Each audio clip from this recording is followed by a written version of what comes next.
Kita punya Tuhan yang baik atau Tuhan yang jahat?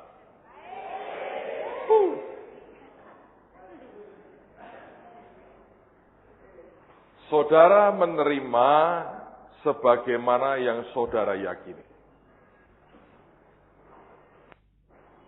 Kalau itu telepon buat saya, beritahu lagi ngajar ya. Saudara menerima apa yang saudara yakini. Orang ini berkata engkau jahat.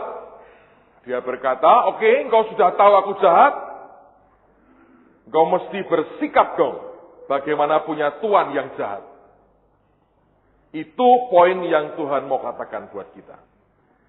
Ukuran yang kamu pakai akan diukurkan kepadamu. Persepsi yang salah, yang tidak berkembang dalam kehidupan kita, akan mematikan karya Tuhan dalam kehidupan kita. Kalau kita membiarkan persepsi kita, pandangan kita, pengenalan kita akan Tuhan berhenti, stuck, satu hari Anda akan menganiaya orang lain ketika mereka menerima pengenalan akan Tuhan yang lebih lagi. Dari zaman ke zaman, dari abad ke abad, orang sebenarnya selalu kegerakan yang baru dianiaya oleh gereja. Dan tidak pernah terjadi gereja seutuhnya mendukung akan setiap pergerakan yang baru. Ada saat-saat di Indonesia ini yang saya pernah mengerti begitu kerasnya orang menentang bahasa roh ketika awal-awal Tuhan mengembalikan dalam gerejanya. Tapi sekaligus di beberapa bagian gereja orang membuat seminar tentang bahasa roh. Dibuat sebagai cemooh, ejekan, dan sebagainya. Hari ini lebih banyak orang lagi berbahasa roh. Dan semua seminar yang mencoba menentang itu, toh seperti angin yang berlalu dan kemudian tidak ada impact-nya apa-apa. Ketika pelayanan pelepasan dikembalikan dalam gereja Tuhan, lagi-lagi sekelompok hamba Tuhan buat seminar tentang anti pelepasan. Tapi toh ketika waktu berjalan, semua yang dari Tuhan itu bergulir dan makin banyak orang yang bisa menerimanya.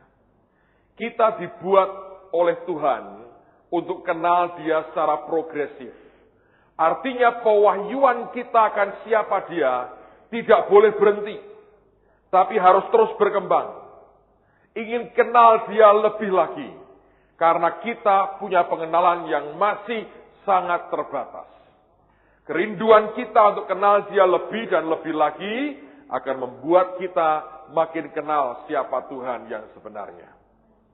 Nah, selama tadi pagi saya mencoba untuk membongkar banyak fondasi dalam hidupmu, saya mau tunjukkan sebetulnya betapa mengerikannya kalau orang itu punya roh agamawi dan konsep-konsep yang terhenti.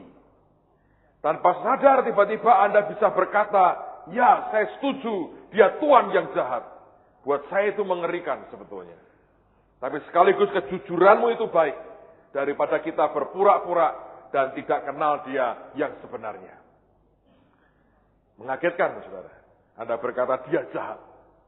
Karena kalau sampai Anda mengatakan dia jahat, Anda harus bersikap punya Tuhan yang jahat. So ketika engkau kesulitan, jangan minta tolong, percuma, karena dia jahat. Tuhan yang jahat tidak akan pernah menolong siapapun yang menyembah Dia. Pokoknya kalau dia jahat, jangan pernah berharap apapun dari Dia. Tapi kalau tetap engkau sembah Dia, Dia juga menghargai. Engkau tidak pernah ngeluh, tidak pernah komplain. Engkau berkata, pokoknya dia jahat atau baik, saya nyembah Dia, Dia juga menghargai. Tuhan ini tidak membantah perkataan hamba itu. Dia hanya berkata, kamu harus konsekuen dengan apa yang kamu yakini. Karena kamu akan menerima sebagaimana yang kamu yakini. Di dalam hal kebenaran soal keuangan, hal yang sama berlaku.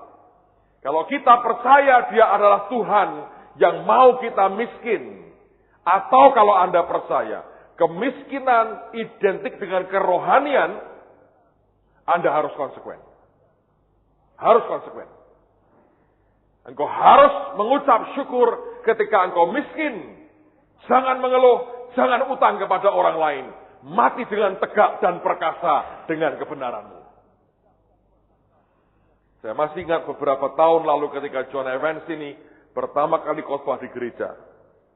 Begitu beliau pulang, dua pendeta berdebat di depan saya. Yang seorang berkata, luar biasa ya pengajarannya. Ajaib banget. Membuka hal yang baru buat hidup saya. Ternyata Tuhan memang ingin kita diberkati. Luar biasa, Tuhan luar biasa. Yang seorang berkata, menurut aku dia salah, dia sesat. Dua orang pendeta berdebat di depan saya. Lalu kemudian yang berkata sesat berkata begini. Buat apa kaya di dunia akhirnya masuk neraka? Seperti orang kaya dibandingkan Lazarus yang miskin. Pernah ceritanya kan? Dia berkata, untuk apa kita kaya di dunia? Mati masuk neraka. Lebih baik Lazarus yang miskin, tapi mati masuk surga. Mereka semua debat. Di tengah-tengah debat itu, saya di situ, dan mereka bertanya, menurut Anda bagaimana? Gawat sekali. Kadang-kadang orang yang menentang sesuatu itu galaknya luar biasa. Anda tahu ya, ciri orang agamawi itu galaknya luar biasa. Dia hajar orang, dia babat orang, dia ngerti sepotong, dia hajar orang. Dan dia bisa galak banget, saudara. Orang yang ngerti banyak seperti Yesus ya, itu pengertiannya berbeda. Beda banget. Tuhan itu asik, saudara. Muridnya Yohanes, saya mau tanya gini. Yesus dengan Yohanes itu rohani mana sih?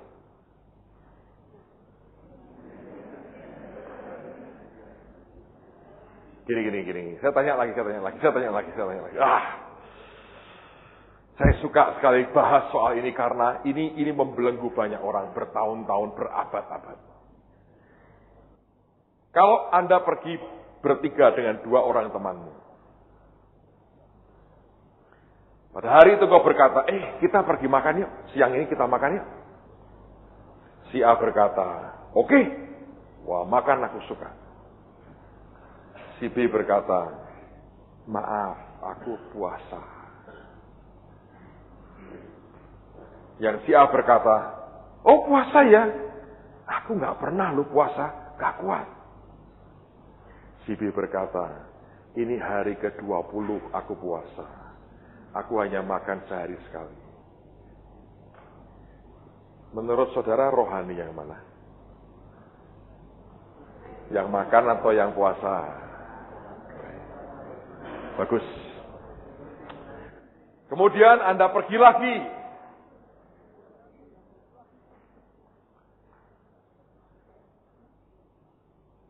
Pergi ke mall. Lihat baju bagus banget. Dia berkata begini. Aku mau beliin kamu baju loh. Ini bagus banget baju buat pesta. Ntar kalau gua kawin lu pakai ya, katanya gitu. Si A berkata, bener nih baju pesta. Aku mau loh. Pengen aku dandan. Si B berkata, boleh nggak uangnya diberikan kepada orang miskin? Menurut saudara, rohani mana? Yang pakai baju pesta atau yang uangnya diberikan kepada orang miskin? Orang miskin. Lagi ya. Muridnya Yohanes Pembaptis puasa terus. Muridnya Yesus hari Sabat pun makan. Menurut saudara, rohani mana? Murid Yohanes.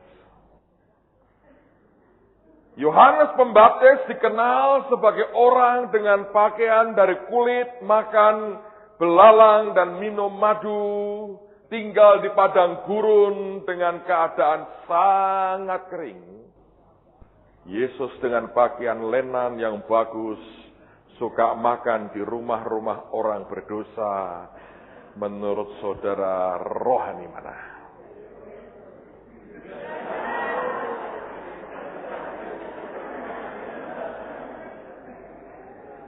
Di mana konsekuen saudara? Orang tidak berani menyalahkan Tuhan, tapi orang akan menyalahkan anak buahnya Tuhan. Ketika Yesus begitu suka pesta pora menurut pandangan orang Farisi, mereka mempertanyakan dengan berkata, Yohanes, murid-murid Yohanes dan murid-murid kami berpuasa, kenapa murid-muridmu tidak? Saudara bisa ngerti ya, pandangan roh agamawi itu begitu mengerikan. Orang hanya lihat dari sisi tampilan di depan. Orang tidak melihat yang di dalam. Seringkali kita begitu garang dan begitu galak menghakimi apa yang nampak di depan. Dengan sebuah informasi sepotong kita punya persepsi tertentu dan kita anggap itulah segala-galanya. Salah. Sebab ukuran yang kamu pakai akan diukurkan kepadamu. Engkau akan menerima sebagaimana yang engkau yakini dalam hidup. Demikian juga dalam hal kelimpahan. Nah, siang hari ini saya mau coba beri beberapa dasar ayat. Yang saya harap akan buat saudara cukup tercelik melihat seperti apa Tuhan kita sebenarnya. Mari buka kitab Kejadian.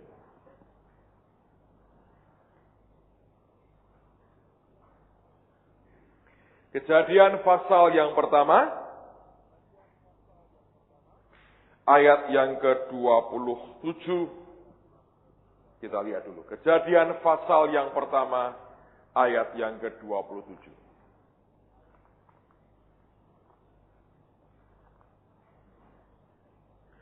Maka Allah menciptakan manusia itu menurut gambarnya. Menurut gambar Allah diciptakannya dia, laki-laki dan perempuan diciptakannya mereka. Begitu manusia diciptakan, ayat berikutnya, hal pertama yang Tuhan buat apa? Allah apa? Memberkati mereka. Lalu berfirman kepada mereka, beranak cuculah dan bertambah banyak, penuhilah bumi dan taklukkanlah itu, berkuasalah atas ikan-ikan di laut dan burung-burung di udara, dan atas segala binatang yang merayap di bumi. Ketika Tuhan menciptakan manusia, maka hal yang pertama setelah penciptaan yang pertama-tama dia buat, dia ngapain? Dia berkati manusia. Nah, manusia ini ditempatkan Tuhan di mana? Ayat yang ke-8. Selanjutnya Tuhan Allah membuat taman di mana? Di mana? Pasal 2 ayat 8, sorry.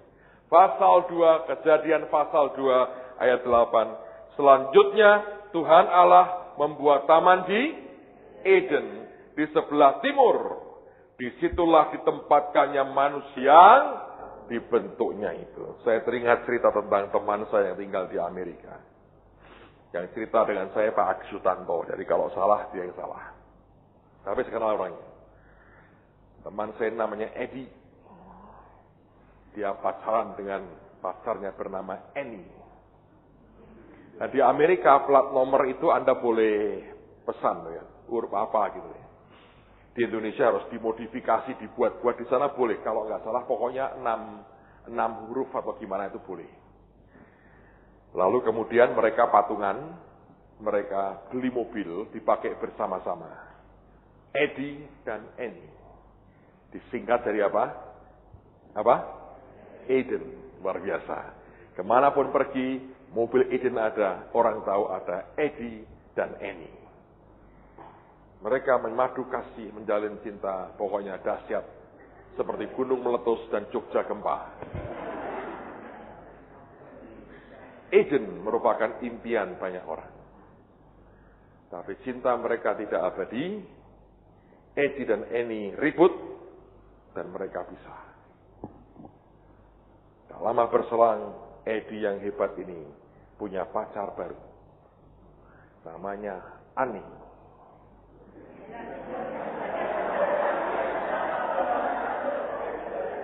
Kalau mereka beli mobil patungan lagi, jadi apa?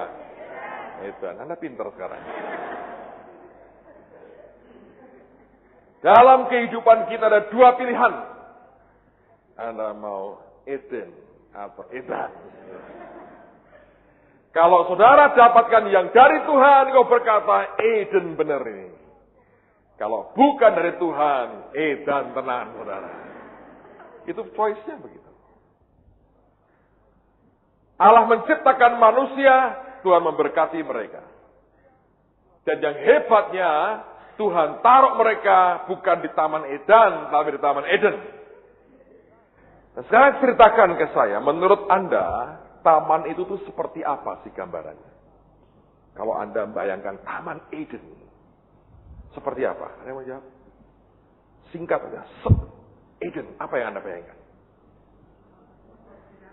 Kebun binatang. Taman safari. Gawat. Tapi itu betul kan? Itu kan persepsi. Ada lagi. Taman bunga. Wow. Apa? Kebun buah. Tempat wisata. Wow. Keren banget.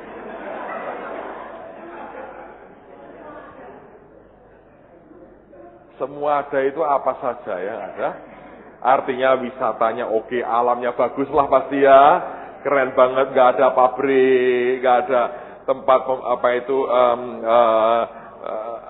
bukan tempat orang buat ikan asin, gak ada ya. Pembuangan sampah gak ada. Kebun itu penuh buah-buahan. Ada taman marga satwa, tapi tidak pernah ganas, semua jinak. Kayak iklan TV itu Anda mainan sama binatang, sama macan. Apalagi? Bunganya bagus-bagus, yang tidak pernah di dunia. Apalagi? Punya rumah nggak ya mereka? Ada rumah nggak di sana? Hah? Kira-kira dikasih rumah nggak sama Tuhan ya? Enggak ya, kayak Tarsan itu bergelantungan di pohon. Hah? Gua gitu, gua. Oh. Tinggal di gua. Eden itu dengan Firdaus sama nggak sih? Jadi nanti kalau Anda mati sebelum Tuhan datang yang kedua kali, Anda tinggal di gua-gua di situ. Oke. Apalagi boleh aja. Persepsi kan boleh. Apalagi? Hah? Ada sungai? Oke, jelas itu. Apalagi? Tempat wisata, ada sungai, air terjun, air mancur, air muncrat, air segala macam, whatever. Kebun bunga, buah, kebun binatang ada lagi, taman safari, apalagi. Sawah ada nggak ya kira-kira ya? Hah? Belum ada ya, ngerjain sawah dia berkeringat kayak gua di sana, nggak ada tempat tinggalnya. Kalau hujan masuk gua begitu ya. Kayak kura-kura itu ya, ada tempatnya. Apalagi sih? Kok kayak sekolah minggu kita hari ini, kok kayak sekolah minggu? Lagi-lagi saya mau tunjukkan kepada Anda persepsi. Dan itu persepsi berabad-abad seperti itu. Menurut saya tidak salah-salah amat. Amat aja nggak salah kok. Ada benarnya lah. Hanya sebagian. Nah, saya mau tunjukkan ada bagian lain yang tidak kelihatan. Padahal itu penting sekali. Lihat lagi teruskan beberapa ayat berikut ini. Kejadian pasal yang kedua. Oke, ayat yang ke-8 kita lihat. Selanjutnya Tuhan Allah membuat taman di Eden di sebelah timur. Di situ ditempatkannya manusia yang dibentuknya itu. Lalu Tuhan Allah menumbuhkan berbagai-bagai pohon dari bumi yang menarik dan baik untuk dimakan buahnya. Dan pohon kehidupan di tengah-tengah taman itu, serta pohon pengetahuan tentang yang baik dan yang jahat. Jadi betul ada buah-buahan, mestinya ada bunganya, taman hiburan, taman safari, begitulah ya. Ada suatu tempat, sungai mengalir dari Eden untuk membasahi taman itu. Dan dari situ sungai itu terbagi menjadi 4 cabang. Yang pertama namanya apa? Pison, yang mengalir mengelilingi seluruh apa? Tanah Hawila. Dijelaskan tempat emas ada. Karena kan nggak lihat emasnya kan? Binatangnya kelihatan, bunganya kelihatan, buahnya kelihatan, sungainya kelihatan, guanya kelihatan, emasnya nggak kelihatan. Ayo, teruskan lagi. Dan emas dari negeri itu baik. Luar biasa. Ditambah lagi, di sana ada damar bedola dan batu berliannya banyak, nggak kelihatan. Ajaib. Anda ini pecinta lingkungan. Berlian dan emas Anda abaikan. Bunga, buah, sungai mengalir, gua kelihatan. Ajaib. Ajaib. Kok bisa begitu? Kenyataannya, kalau hari ini saya tumpuk di depan 2 kelompok. Emas segitu banyak, berlian begitu banyak. Ini ada durian, cempedak, pete, jengkol, you name it lah. Bunga, segala macam di sini. Gua, sungai. Ini akan Anda abaikan nggak? Yang kau lihat yang mana? Tapi hari ini Anda begitu rohani. Pecinta lingkungan hidup. Pelestarian alam. Penghuni Taman Marga Satwa. Sejak kapan mendadak jadi binatang?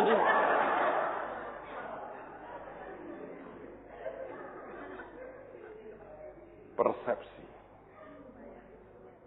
Cara berpikir yang ditanamkan.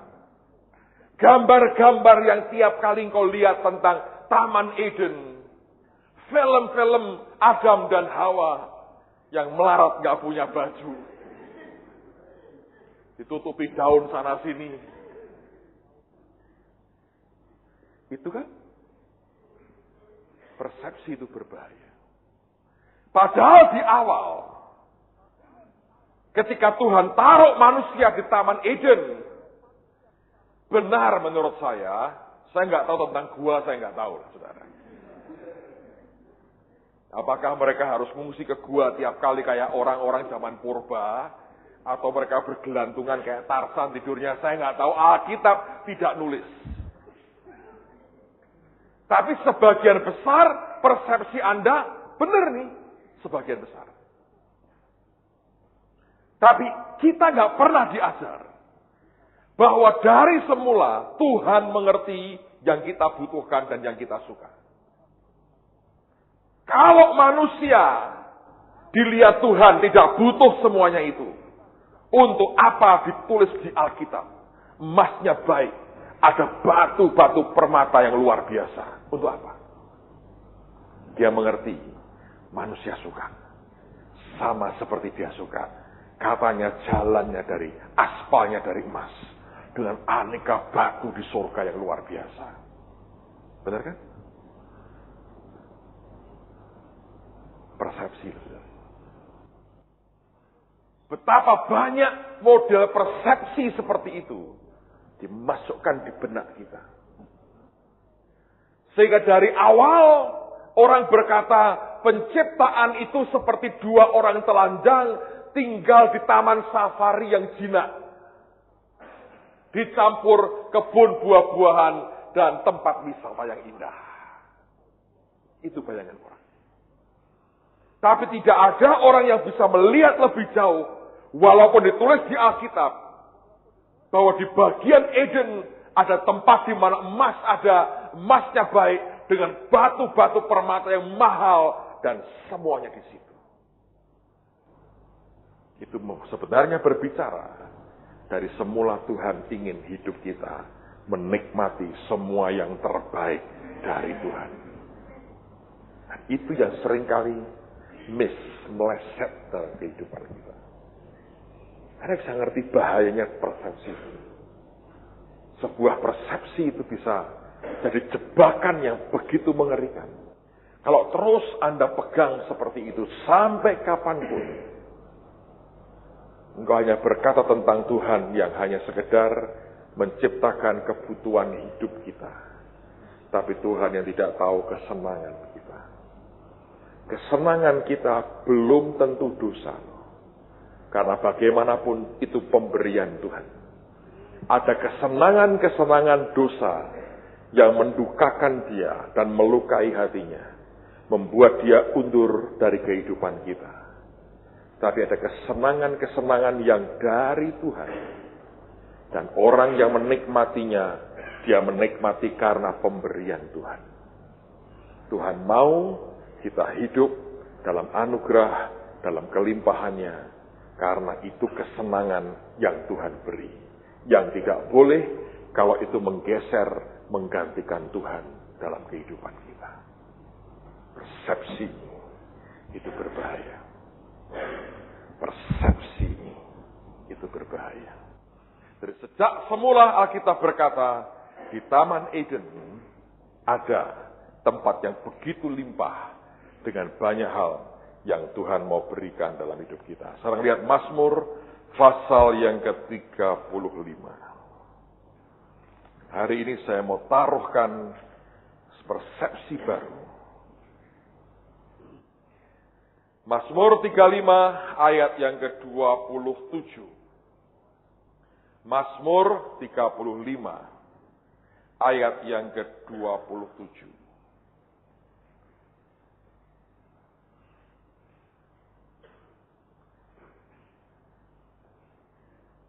Kita akan baca bersama Mazmur 35:27. 2, 3. Biarlah bersorak-sorai dan bersukacita orang-orang yang ingin melihat aku dibenarkan. Biarlah mereka tetap berkata, Tuhan itu besar. Dia menginginkan apa? Dalam bahasa Inggrisnya bukan dikatakan Tuhan itu menginginkan keselamatan hambanya.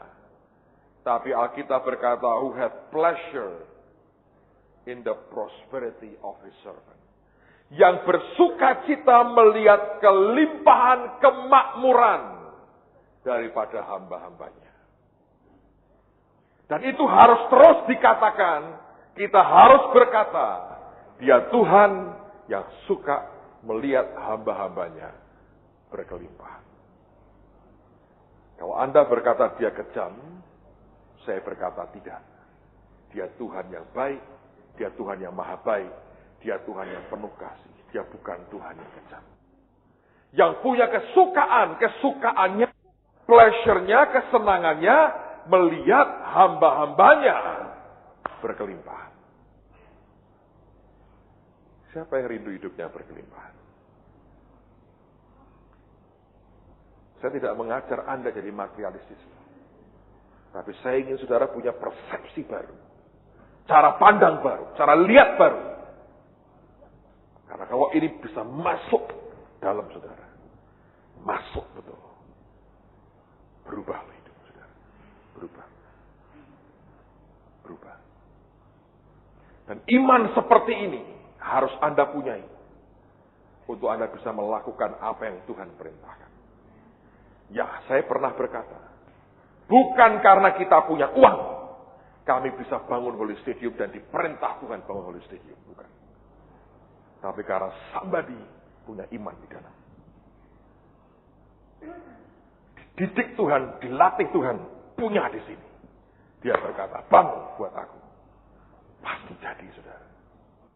Tapi kalau dalam hal itu engkau tidak dibangun dan enggak dididik, engkau keluar, masuk ke pelayanan, lihat kebutuhan secara materi, Anda tidak berdaya.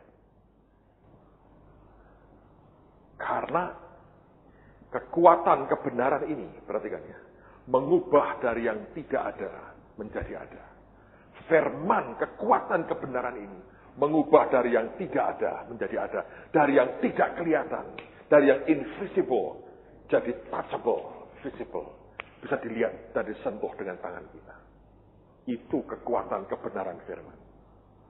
Dalam hal ini pun, Kalau Anda tidak punya, nggak nolong. Karena selalu perantaranya adalah iman kita.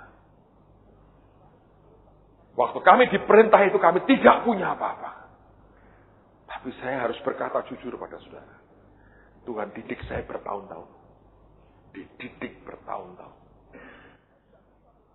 Saya tidak bisa mengharapkan, menuntut orang lain untuk berkata, kamu harus percaya seperti aku percaya. Gak bisa. Yang terbaik saya bisa cuma mengimpartasikan dengan sharing kebenaran firman. Saya bagi seperti ini. Dengan harapan saya menemukan, Tuhan menemukan juga tanah subur di hati masing-masing kita. Dan kalau itu masuk di tanah subur, Anda berbuah 30 kali ganda, 60 kali ganda, dan bahkan apa? 100 kali ganda.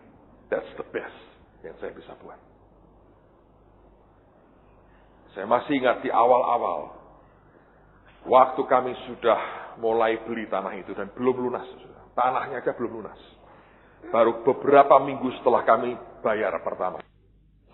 Dan lagi ngurus izin gereja dan sebagainya.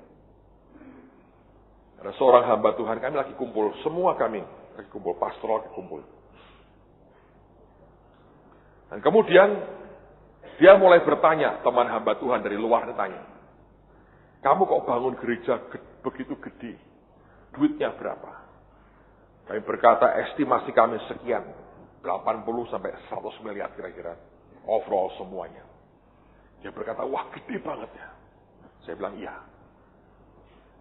Kemudian dia berkata, kenapa harus gede, kenapa harus ini, kenapa harus ini? Dia tanya begitu banyak hal. Saya coba jawab. Lalu kemudian dia tanya sama saya, apa yang membuat kamu yakin bahwa ini akan jadi? Saya berkata, Tuhan bicara dengan saya. Dia kaget. Dia bilang, jadi kamu yakin Tuhan sudah bicara sama kamu? Ya, Tuhan bicara dengan saya. Dia diam. Dia berkata, kalau sudah Tuhan bicara, tidak ada bahan diskusi lagi. Apa yang terjadi? Saya ke kamar mandi, saya baru ke toilet. Kan gak sampai 10 menit lah. Selama saya pergi, sekian menit pendek itu, dia tanya ke teman-teman saya one by one. Menurut kamu, bisa jadi gak? Gak ada satu pun jawab. Kamu?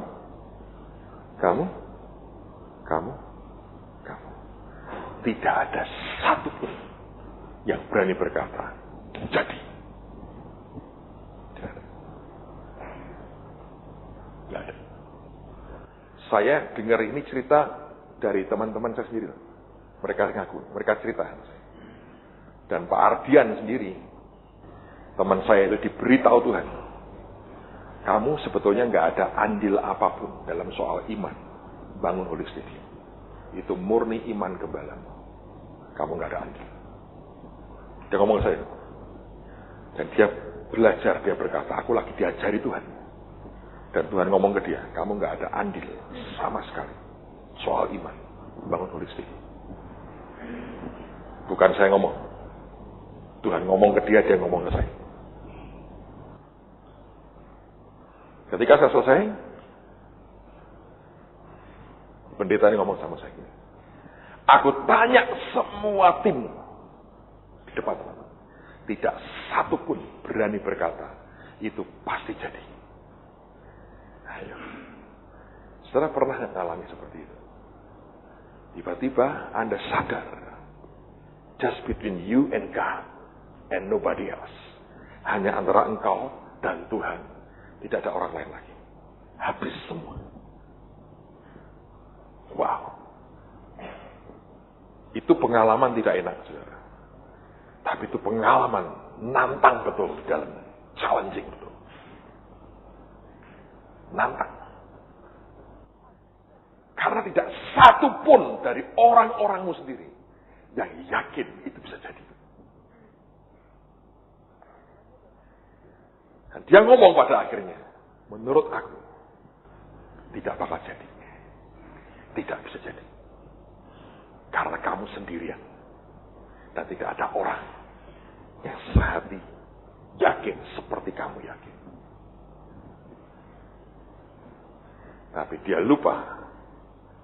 One with God are majority. Satu orang dengan Tuhan. Itu mayoritas. One man with God are majority. Jangan pernah lupakan itu. Satu orang dengan Tuhan. Itu mayoritas. Cukup satu Yosua berdoa minta matahari berhenti. Dan matahari berhenti. Kalau sudah main soal iman, saudara, itu bukan bahan diskusi. Cukup satu Musa pukul tongkatnya, laut terbelah. Tidak perlu rombongan rame-rame belah tengah. Laut terbelah. One man with God, a majority. Dan saya beritahu ya, kalau Anda keliru, fatal. Kalau sampai keliru, fatal. Karena itu, ini nggak main-main. Seminggu ini saya mau masukin betul dalam hidup saudara. Saya nggak yakin selesai sih. Tapi saya masih punya banyak waktu dengan saudara. Tenang aja. Sebab ini penting. Mungkin bukan buat semua saudara. Buat satu dua yang kelak Anda jadi orang pertama dalam tubuh Tuhan dalam kelompok. Saudara mungkin akan diberi sesuatu yang akan menggoncang banyak orang di sekitar. But one man with God, a majority. Tapi Anda tidak boleh ngawur loh. Kalau sampai salah, Anda tahu kalau sampai saya salah. Bangun Holy Stadium. Kami akan berakhir dengan punya utang begitu banyak. Itu yang membuat di awal, saudara. Semuanya diset begitu rupa. Diatur Tuhan begitu rupa. Tapi pada dasarnya bottom line-nya. Iman dengan Tuhan. Tapi jujur saya berkata. Saya tidak pernah satu kali pun saya nyesali teman-teman saya. Berkata, kenapa lu gak belain gua? Sebab saya tahu pasti. Untuk orang sampai ke angka begitu. Long way. Panjang. Kalau didikannya belum nyampe ke sana, mau apa? Dan Tuhan juga tidak pernah menuntut mereka kok. One man with God, a majority. Tapi beresiko, saudara. Keliru, gawat. Gawat. Dan ini yang sering kali tidak disadari. Tuhan mau sebetulnya. Tuhan suka kita berkelimpahan. Tapi bukan materialistis. Nangkap, saudara. Saya bawa Anda ke sebuah area yang berbahaya. Oh, kalau sekedar untuk kebutuhan hidupmu, rumah tanggamu, fine. Itu gampang. Tapi siapa tahu ada di antara saudara. Satu hari terlibat dalam urusan-urusan yang membuat kita punya kebutuhan begitu besar secara keuangan. Dan Anda harus ambil keputusan. Jujur saya berkata. Kalau kita tidak mau dididik Tuhan dalam hal ini. Nggak mungkin, saudara. Nggak mungkin. Hari ini, kalau proyek itu saya hentikan sekarang. Saya berani berkata kami bebas utang. Debt free. Tidak ada utang di bank, tidak ada pinjaman apa-apa. Bebas utang. Memang ada beberapa barang yang diberi kemudahan bayarnya sekian kali dan sebagainya. Cuma itu bukan utang. Nggak ada tanggungan beban bunga dan sebagainya. Kemurahan yang diberikan. Tapi toh kita sempat pakai berkali-kali sudah gedung itu. Nanti akhir Juli Don Moen akan konser di gereja. Anda bisa nikmati Don Moen di tengah-tengah kita. Kota lain suruh bayar tiketnya. Saya bilang kita gratis, gak usah bayar. Orang datang nyembah Tuhan. Nanti kalau dia gerakin kasih persembahan. Kalau enggak pulang dengan tertawa. Iya toh? Dan nyanyi, dia buat jalan.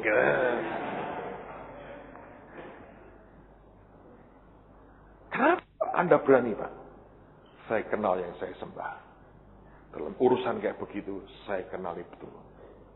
Siapa yang saya sembah. Nangkap saudara. Anda kan lihat sekian bulan ini. Persembahan di gereja sekali.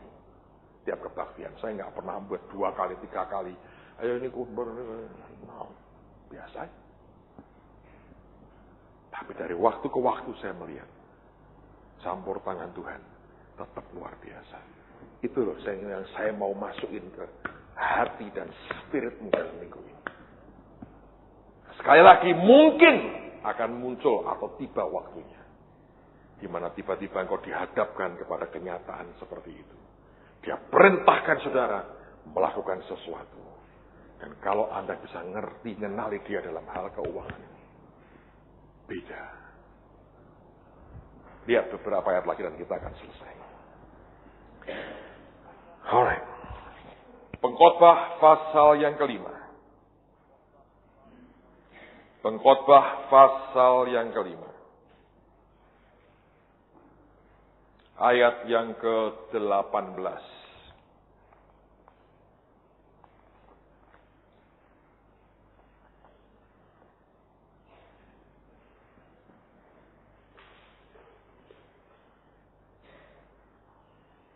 Pengkhotbah 5:18. Kita akan baca dengan keras juga ayat ini sebelum kita selesai pada siang hari ini. Pengkhotbah 5:18. 2-3. Setiap orang yang dikaruniai Allah kekayaan dan harta benda dan kuasa untuk menikmatinya, untuk menerima bagiannya, dan untuk bersukacita dalam jeripayanya.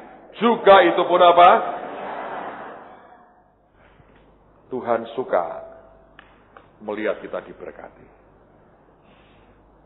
Pernah nggak Anda berpikir bahwa saya akan berbuat ini? Saya berkata, ayo ikut saya. Saya mau bawa Anda keliling kota Semarang. Ngapain Pak? Liburan sudah dekat, anak-anakku sudah selesai tes semua. Aku lagi ngajari mereka mandiri. Aku suruh mereka ngamen di jalan. Yang seorang saya beri gitar plastik. Yang seorang tutup Coca-Cola di paku.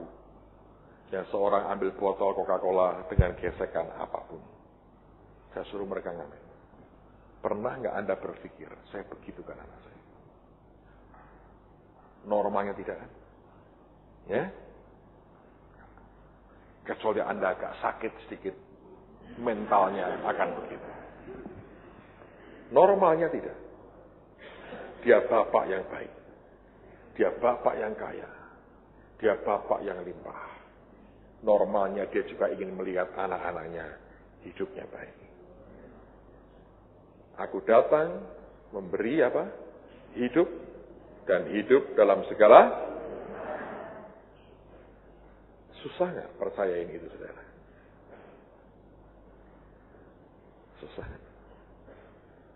Minggu ini saya mau betul-betul itu kayak dicuci lagi otak dan hati kita. Karena kotoran dunia tadi. Untuk melihat Eden dengan emas dan batu permata saja. Tertutup kan mata kita? Persepsi itu mengerikan sekali. Karena kalau Anda pegang terus persepsi lama, Anda berkata, dia nggak seperti itu. Buktinya lihat hidupku seperti ini. Tunggu. Sampai kita selesai minggu ini. Saya berdoa itu membongkar banyak hal dalam kehidupan kita. Kita akan baca banyak ayat. Kita akan lihat bagian demi bagian. Kita akan lihat semua janjinya. Kita akan tahu apa yang dia mau. Dan kemudian kita akan sampai kepada bagaimana kita bisa menikmati apa yang Tuhan sediakan buat kita. Amen. So, calon penghuni Taman Eden silakan berdiri. Taman Eden tidak usah berdiri. Bukan taman safari ya. Soal gua saya nggak tahu kalau soal gua. Pasti bukan Adam dari gua hantu, bukan.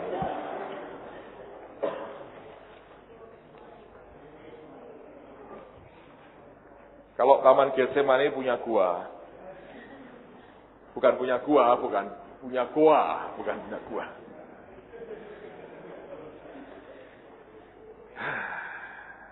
Siapa yang bahagia punya Tuhan yang maha baik?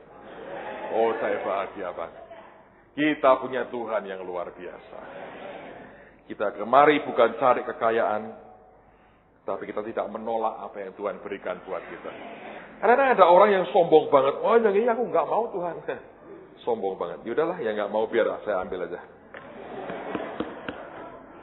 Nanti malam kita akan belajar hal yang lain. Tuhan gerakkan saya bicara hal yang berbeda.